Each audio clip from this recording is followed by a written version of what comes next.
Bonjour à tous, je suis Fabien Fouissard, le directeur marketing de Fujitsu France et aujourd'hui, j'ai le plaisir de vous accueillir pour un nouveau webinaire avec Julien Bertrand. Ce webinaire va évoquer la méthodologie de Fujitsu pour identifier et déployer des use cases GenAI autour de la plateforme ServiceNow. Julien, est-ce que je peux te laisser te présenter? Merci Fabien, bonjour à tous. Donc, je suis Julien Bertrand. Comme tu l'as dit, je fais partie de la business unit ServiceNow chez Fujitsu France et j'occupe le poste de Solution Lead. Merci beaucoup, Julien. Alors aujourd'hui, on va voir en effet un petit peu quelle est l'approche de Fujitsu, également le savoir-faire, dans le sens avec des retours d'expérience, et on pourra y revenir dessus tous les deux, et également les capacités d'accompagnement que Fujitsu, comment dire, a autour de justement de ce sujet crucial pour les entreprises utilisatrices de ServiceNow ou qui se posent la question d'utiliser ServiceNow autour de la GenAI. Julien, je te laisse parler un petit peu de l'approche de Fujitsu sur le sujet.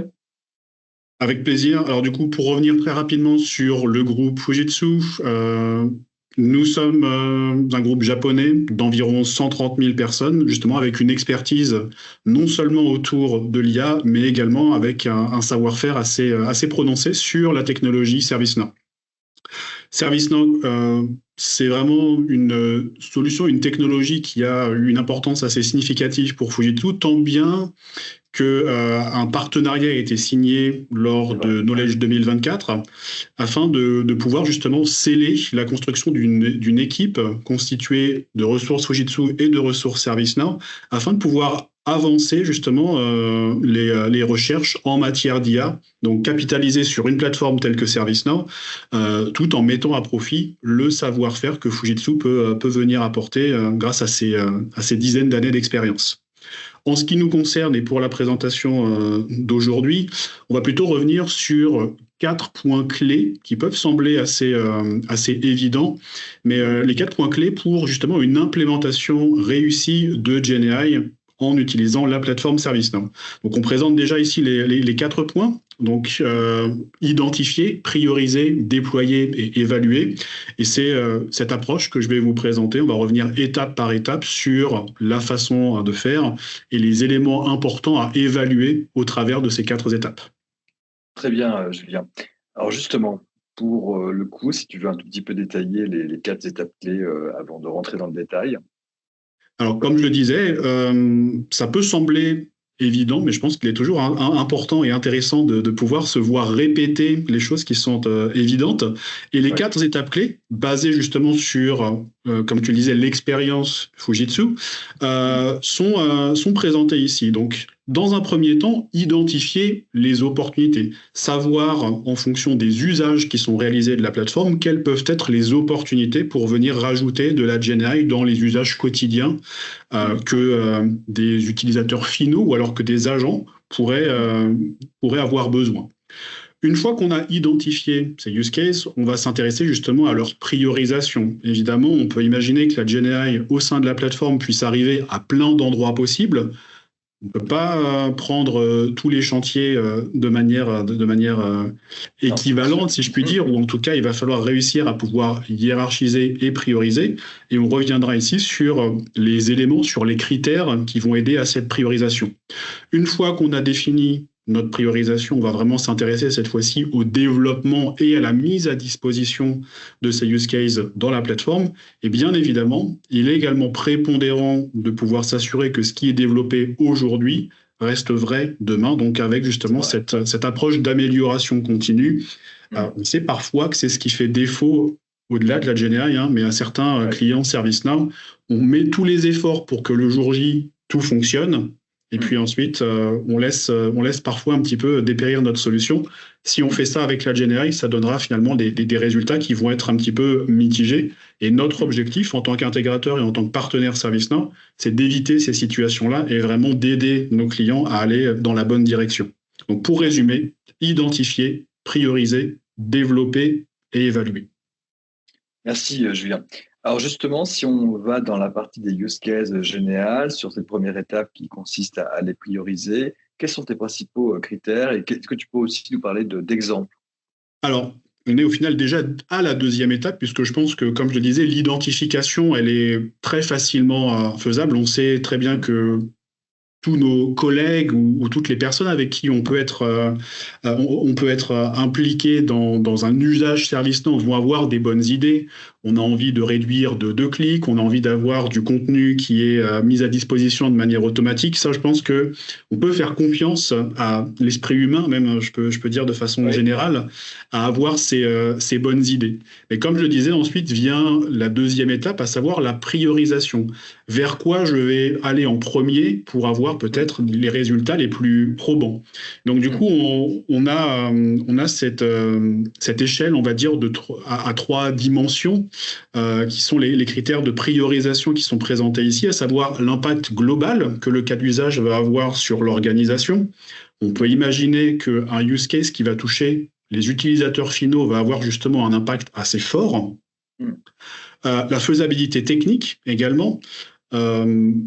Pourquoi essayer d'aller dans la mise en place de use cases qui sont trop challengeants techniquement ou qui pourraient même mettre l'intégrité de la plateforme à risque? Donc s'assurer justement que les use cases sur lesquels on va décider d'aller se faire la main, soyons honnêtes, la GenAI reste quand même assez récente sur la plateforme ServiceNow.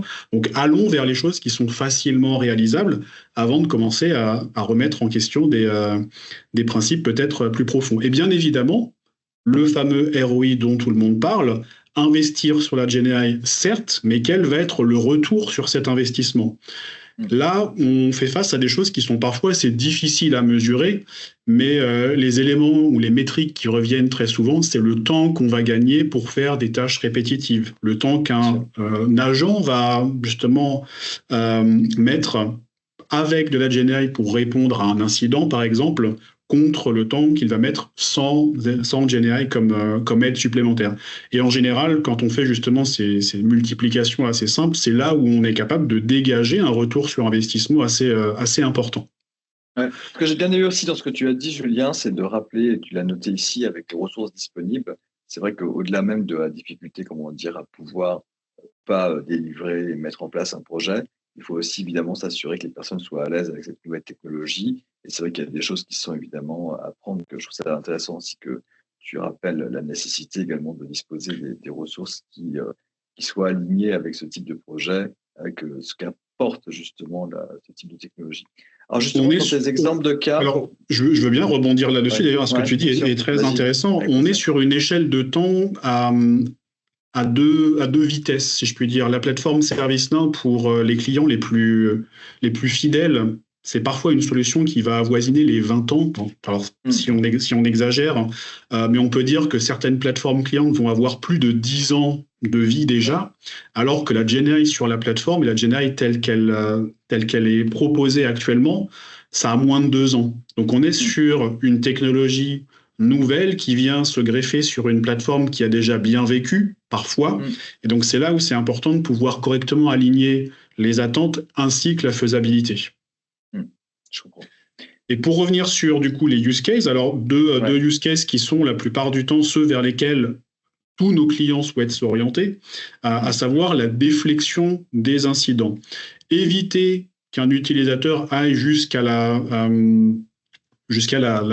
suite d'actions qui va créer un incident et pouvoir lui fournir une aide qui va être sur mesure, qui va prendre en considération les éléments qui vont être rentrés à la main, par exemple par l'intermédiaire d'un chatbot. Et l'objectif justement de ce premier use case, c'est de pouvoir donner réponse à l'utilisateur avant qu'il ait besoin d'aller jusqu'au bout du processus de création d'un incident. Et là, encore une fois, le ROI, il est tout trouvé.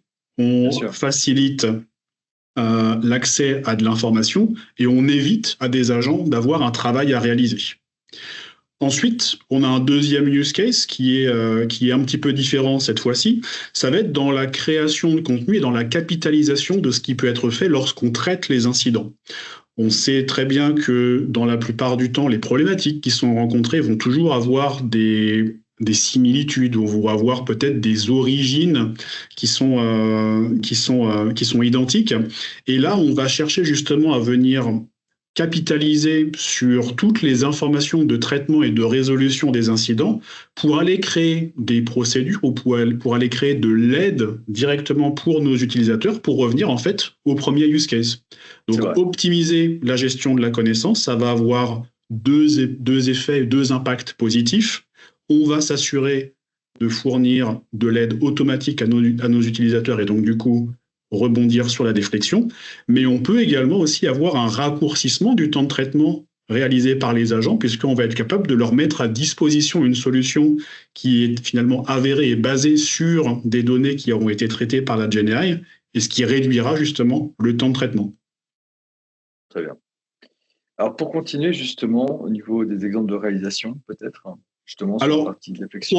Trois use cases, en effet, puisque on aime bien raisonner de cette façon-là, des cas d'usage, qu'est-ce que l'on essaye de mettre en place, qu'est-ce que l'on espère comme gain et comment est-ce que l'on va également mesurer le succès de ces réalisations. Le premier, on revient justement à ce qui a été présenté juste avant, à savoir la déflexion.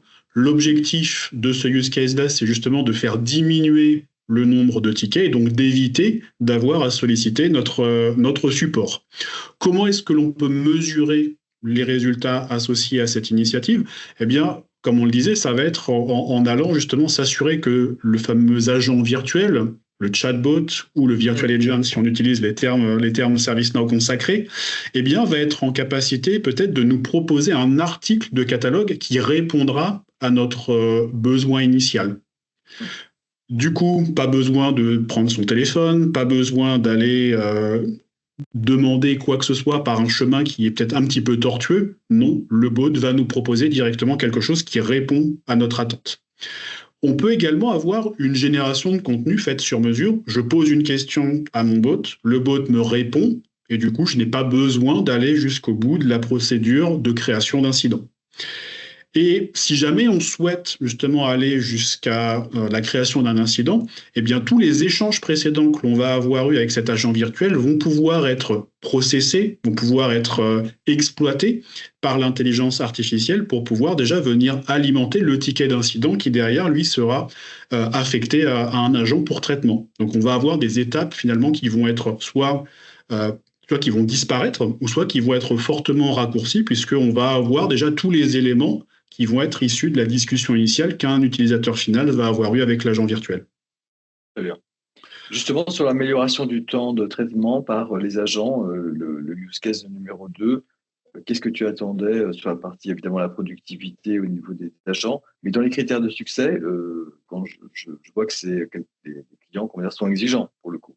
Alors, ce sont des clients qui semblent être exigeants par rapport aux deux KPI qui sont proposés, mais au final, si on fait confiance en la technologie, on pourrait voir ça différemment. On pourrait se dire que 60% de résumés pertinents, que 60% de notes de résolution pertinentes. Et c'est là justement où on peut voir les choses de deux façons. Alors il faut peut-être parfois modérer ses ambitions, si je puis dire, mais on pourrait parfois aussi croire pleinement à la solution et se dire que ça va totalement révolutionner. Ici, et encore une fois, ce sont des recommandations Fujitsu, on cherche plutôt à avoir des bonnes surprises sur un moyen long terme, plutôt que d'avoir la déception de se dire mon résumé d'incident, il n'est pas toujours irréprochable. Donc, en pouvant également considérer que ce sont des modèles qui sont auto-apprenants, eh bien, en partant justement avec des attentes à environ 60%, on peut se dire que tout ça va s'améliorer, ça va aller en s'améliorant. Et donc, en général, ce use case 2, c'est celui qui intéresse le plus nos clients, puisque c'est là où on va avoir un gain de temps. On va épargner du temps de travail à un type de population qui, en fonction justement des profils, peuvent être assez onéreux. Donc, si on imagine que sur un volume de tickets conséquent, on est capable de réduire le traitement de ces tickets de 5 minutes par occurrence, eh bien après, on n'a plus qu'à multiplier, comme je le disais en introduction, par le coût de chacune des ressources, et c'est vraiment un gain net. Ce que je voyais aussi dans les échanges qu'on a pu avoir, dans les retours d'expérience de projets qui avaient été menés, Julien, c'est que parfois aussi des résumés qui étaient faits par les agents pour des raisons de productivité, de pression, de X, c'est multifactoriel, n'étaient pas forcément toujours qualitatifs. C'est vrai que là, ce qu'on a pu constater quand même, c'est qu'avec cette technologie-là, on augmentait, la qualité intrinsèque de ce qui était sauvegardé et mis à disposition, de tous.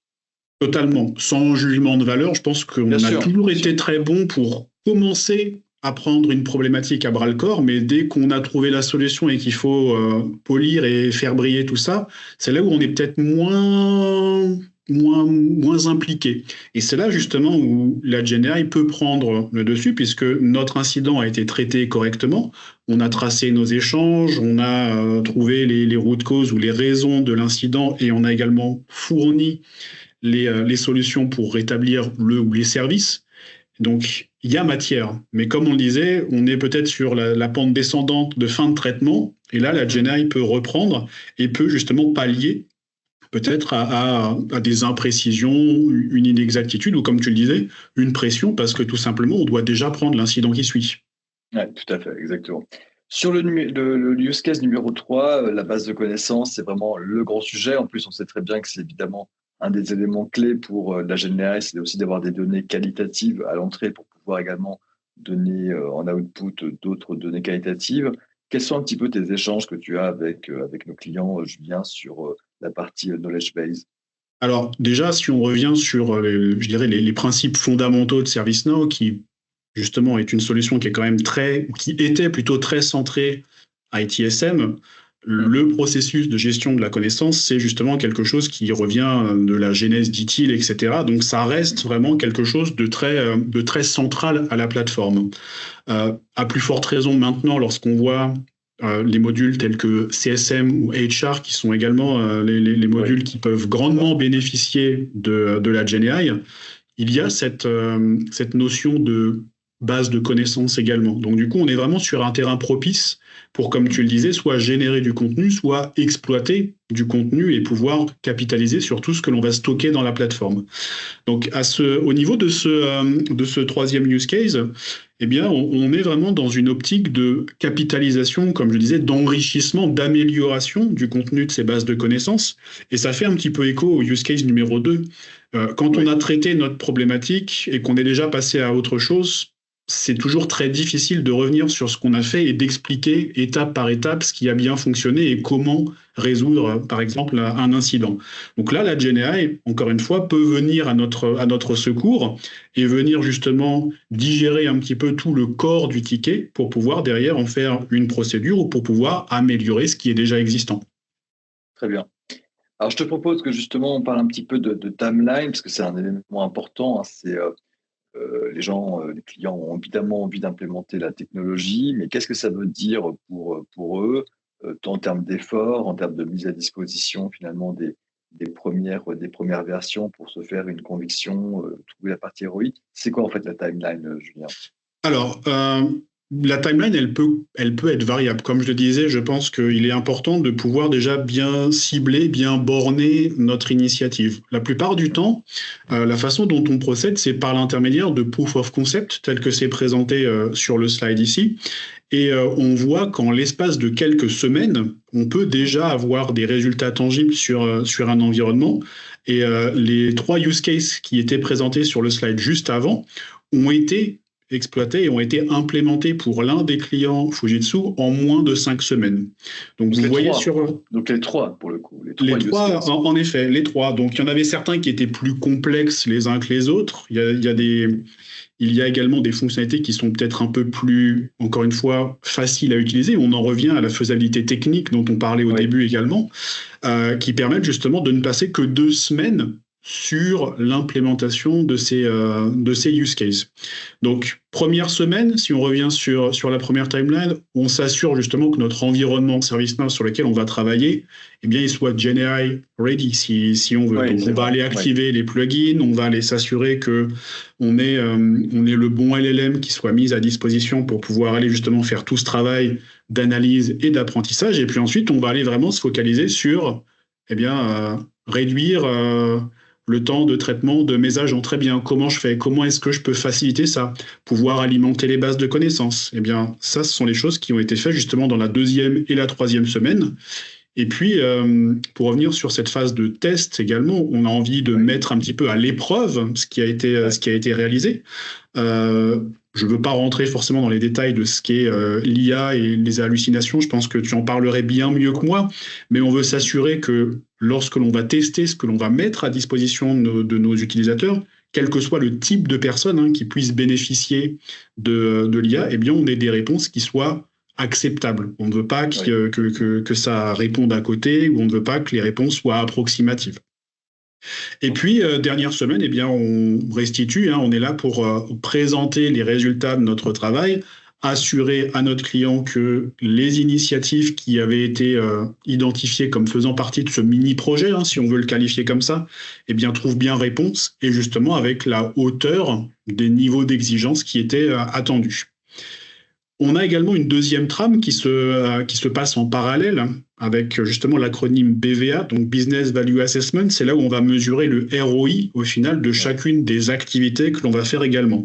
Donc la première trame, c'est plutôt quelque chose de, on va dire, technico-fonctionnel. Et la trame qui vient en parallèle, on est plutôt là pour mesurer justement que notre initiative va vraiment être quelque chose qui va être bénéfique et qui va nous apporter de la valeur de manière générale.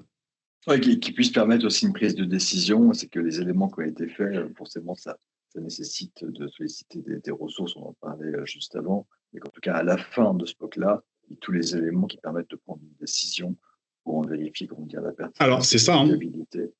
La décision, c'est est-ce qu'on bascule dans la GenAI ou pas. Donc, l'objectif, en effet, c'est de pouvoir montrer tant dans la réalisation technique que la réponse fonctionnelle que le ROI, que c'est la bonne chose à faire pour le client. Très clair, Julien, merci beaucoup. Peut-être revenir également sur la partie de cette étape qui est tellement intéressante de suivi et d'évaluation continue, parce que c'est vraiment quelque chose qui est quand même au cœur aussi de l'approche de la méthodologie Fujitsu. Alors, en effet, on va au-delà, je dirais, de la simple implémentation. Lorsqu'il s'agit de créer des choses sur la plateforme, on est tous très enthousiastes de pouvoir le faire. Mais il ne faut pas oublier qu'une plateforme, c'est quelque chose qui vit, c'est quelque chose qui doit être justement suivi et évalué de manière continue pour s'assurer que le service qui est fourni aujourd'hui continue d'avoir du sens demain. Donc pour ce faire, on utilise des approches qui sont assez traditionnelles, mesurer justement la performance au travers d'indicateurs clés, ces fameux KPI, donc voir le temps moyen pour résoudre un incident. Évidemment, on espère qu'avec la mise en place de la GenAI, ce temps de résolution descende. La partie First Contact Resolution aussi, si on est sûr de pouvoir correctement aiguiller un ticket auprès de la bonne équipe, ça va être du temps épargné en réaffectation et en ping-pong. La satisfaction client, je pense que c'est pareil, on est vraiment dans l'ère du service client. On a envie finalement d'augmenter ce score de satisfaction. Justement, donc cet investissement, il doit justement se répercuter sur des populations telles que nos clients au travers d'une satisfaction accrue. Sur la partie retour d'expérience utilisateur, c'est aussi quelque chose qui est vraiment central pour toi lorsque des projets sont montés pour nos clients. Ça l'est parce que je sais d'expérience que, en général, quand on va mettre de la GenAI entre les mains de personnes sur une plateforme telle que ServiceNow, on va peut-être avoir une vue sur le prisme très technique, mais il ne faut pas oublier pour qui est-ce que l'on met en place ces use cases. Et donc justement avoir cette transposition et se mettre à la place d'un utilisateur et surtout les mettre à contribution pour que eux nous partagent leur ressenti, c'est très important justement pour amorcer cette boucle d'amélioration continue et d'évolution continue de la solution. Donc, on ne travaille pas pour nous, on travaille pour les clients et bien évidemment, on écoute nos clients pour ajuster nos solutions en fonction de leurs besoins. Oui, et puis comme tu le disais, finalement, dans le dernier point, le but du jeu, c'est aussi d'éviter l'écueil, d'avoir des solutions qui dérivent par rapport à des implémentations qui ont été faites plus ou moins partiellement ou plus ou moins complètement, et finalement qui, avec le temps, ne sont plus correctement à la fois maintenues ou qui dérivent par rapport aux attentes des utilisateurs. Alors si, on va peut-être passer sur la deuxième partie, Julien, le savoir-faire de Fujitsu autour de cette partie GenAI, de cette partie IA. Est-ce que tu peux nous en dire quelques mots? Alors, je vais juste en dire quelques mots et puis je pense que tu es probablement mieux placé que moi pour en parler. Mais c'est vrai que le début de notre présentation était très centré ServiceNow et GenAI tel que ServiceNow peut le proposer. Et je pense qu'il est important de mentionner que Fujitsu a également un savoir-faire qui est extra ServiceNow en matière d'IA, justement autour de l'offre que la plateforme Kozuchi peut proposer. Non, mais clairement, tu l'as évoqué, Fujitsu, c'est plus de 120 000 salariés, c'est aussi 2000 chercheurs, c'est aussi 32 000 brevets, et évidemment, toute la partie IA, quelque chose qui est prégnant dans l'entreprise depuis très longtemps. Depuis les origines, l'IA étant pas forcément si récente que ça, mais dans toute la partie data platform, cloud, toute la partie data driven avec les IA probabilistes qui ont été mises en place et maintenant la GenAI, c'est vrai que Fujitsu a toujours été entre guillemets pionnier sur ces questions-là.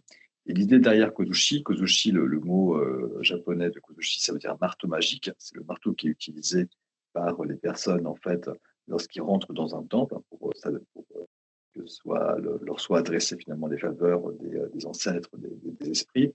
Et finalement, Kozuchi est une plateforme en mode cloud qui est accessible par tous. D'ailleurs, on va partager pour ceux qui s'intéressent, qui auront vu le webinaire, nous demander des accès. C'est quelque chose que vous pouvez tester.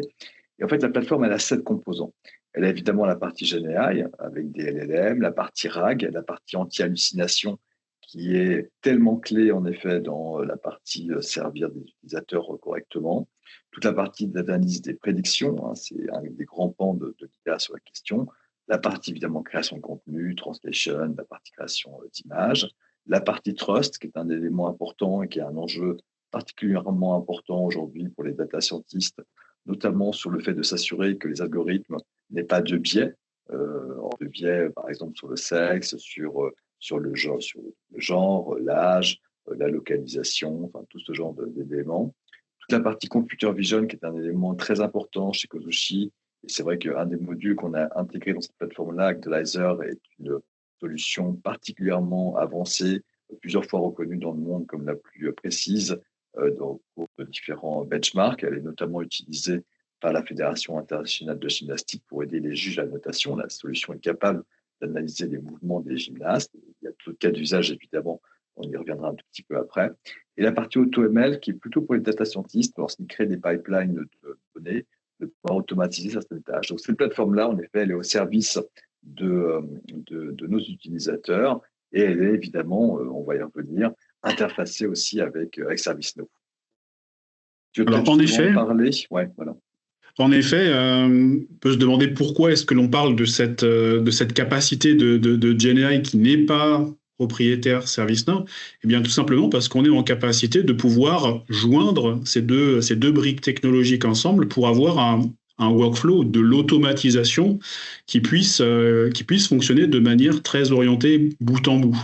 Donc, dans la vidéo qui est présentée, on voit plusieurs caméras qui passe en revue un entrepôt avec justement la reconnaissance des personnes, l'identification de zones, également la capacité à identifier des vêtements de protection. Et donc sur la base de cette capacité d'identification, on va derrière pouvoir éventuellement, en fonction de ce que l'IA va pouvoir capturer, eh bien, passer de l'information à ServiceNow et avoir des workflows qui peuvent être déclenchés. Alors ici, si on zoome un petit peu plus précisément, on voit qu'on a une personne en orange qui est actuellement ciblée par le curseur de la souris, qui semble ne pas avoir d'équipement de protection, donc du coup qui ne respecte pas finalement le règlement intérieur de l'entrepôt dans lequel il se trouve. Et on peut imaginer que les personnes qui sont autour, elles ne font pas spécialement attention à ça, ou elles ne sont pas finalement responsables de cet alignement avec les politiques de l'entreprise et de sécurité. Et donc, du coup, on peut imaginer que là, on est sur un cas de figure qui devrait générer une observation, qui devrait générer un enregistrement dans un système particulier. Et justement, notre solution Kozuchi, et plus particulièrement la partie AI for Vision, a été capable d'identifier cette personne qui ne portait pas d'équipement de sécurité. Et ce que l'on a fait, c'est que l'on a été capable de créer une observation dans ServiceNow. Donc l'observation, c'est un enregistrement qui fait partie du module qui s'appelle Health and Safety, qui est là justement pour s'assurer que le personnel qui pourrait être être amené à travailler dans des bâtiments type entrepôt, eh bien, en cas d'incident, en cas d'identification justement de comportement anormal, eh bien, on a la capacité de pouvoir tracer tout ça. C'est d'ailleurs ce qu'on voit ici. Hein, on a l'image qui a même été découpée en fonction des personnes qui ont été reconnues, et puis l'observation qui a été créée dans ServiceNow en indiquant qu'il y a un équipement de protection qui n'est pas sur l'un des protagonistes qui était sur l'image. On peut même aller plus loin, justement, hein, puisque dans ce module Health and Safety, on a également la capacité d'enregistrer des incidents de santé et sécurité. C'est d'ailleurs ce qui est présenté sur ce 4e morceau de vidéo, où on voit même que l'intelligence artificielle a été capable de venir alimenter le rapport en fonction de ce qui a été constaté sur les images. Donc, mes évidences, mes preuves sont toujours attachées. On les voit d'ailleurs côté droit dans la partie attachment, et on voit d'ailleurs une photo, cette fois-ci d'une personne qui s'est probablement fait percuter par un véhicule dans l'entrepôt.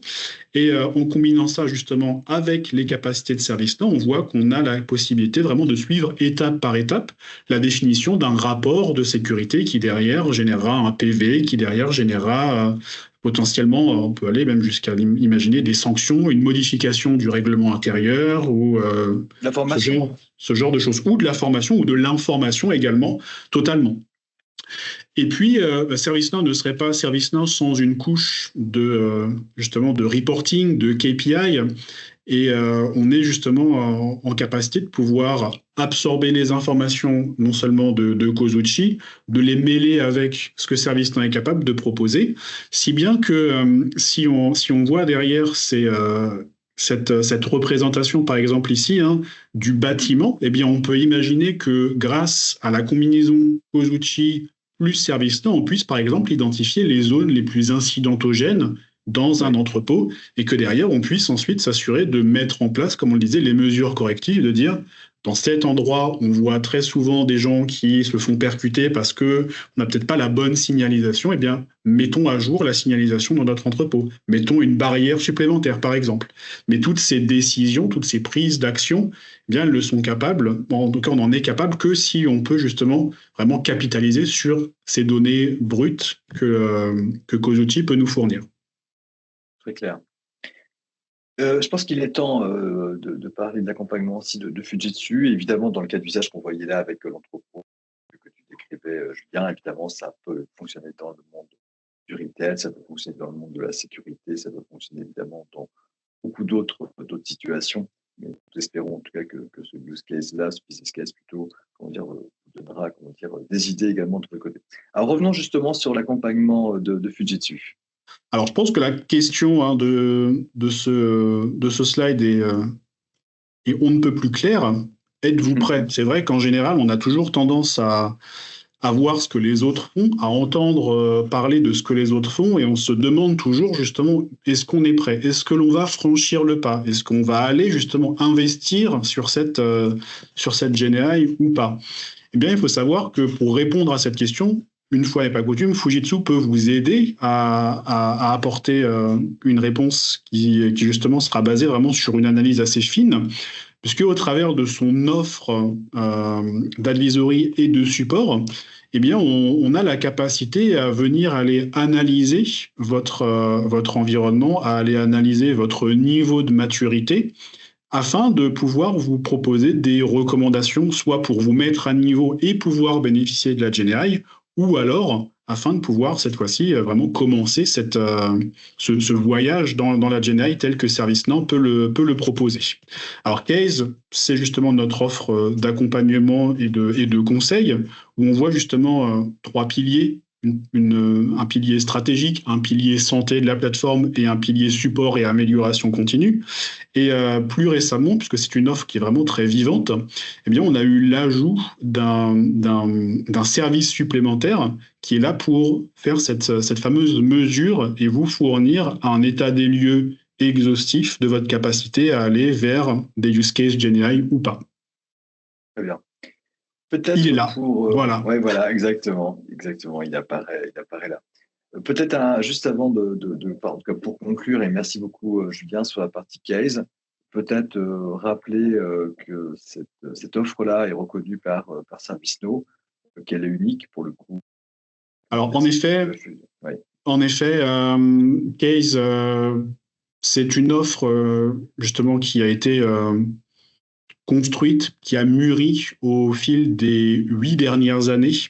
Et on est là vraiment pour s'assurer que non seulement nos clients exploitent une plateforme de la meilleure des façons possibles, que tout investissement justement soit mesuré et que le ROI attendu soit également vérifié.